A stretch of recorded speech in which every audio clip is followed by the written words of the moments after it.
జరిగా అయితే మేము కృష్ణాపూర్ నుండి చంద్ర దర్శనం చేసి చేసిన తర్వాత శిఖర అనేటువంటి 7 గర్భంలో ఫస్ట్ కుమ్మరి ఆయన దగ్గర పోయి కుండలు ఆర్డర్ ఇచ్చి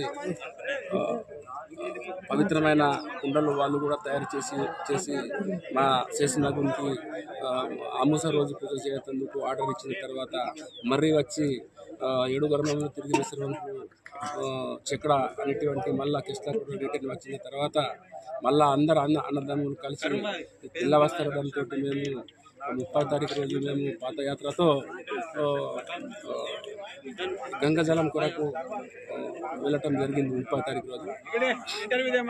అట్లనే మేము కృష్ణాపూర్ నుండి 30వ తారీఖు రోజు వెళ్ళినామంటే ఈ రోజు వరకు 9వ రోజు మేము జనరమ్మడి అస్తన్మడుగులో కల్మడ గ్రేవిలో మేము చేరుకున్నాం. ఈరోజు ఇక్కడ గంగమ్మాతను మొక్కి గంగా పూజ చేసి ఇంకా నాగాదేవతానికి అభిషేకం మేము ఇక్కడ గంగామాత పూజ చేసిన తర్వాత మేము ఇప్పుడు కొద్దిసేపులో పవిత్రమైన జలం తీసుకొని మేము దానికి ఇంకా పూజ చేసి ఇంకా ఆది మాదిరిగా మేము ఒకళ్ళు అడుగు మీద ఒకళ్ళు వేసుకుంటా మేము ఇంకా ఈరోజు 24 గంటలు నడవటం ఉంటుంది. అయితే గుట్ట ఎక్కిన తర్వాత గుట్ట దగ్గర పోగానే ఇప్పుడు కూడా చూడొచ్చు దానికి గీత వేసి ఉన్నది.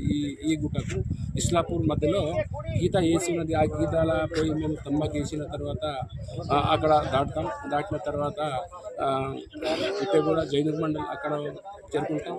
ఆ నుండి మేము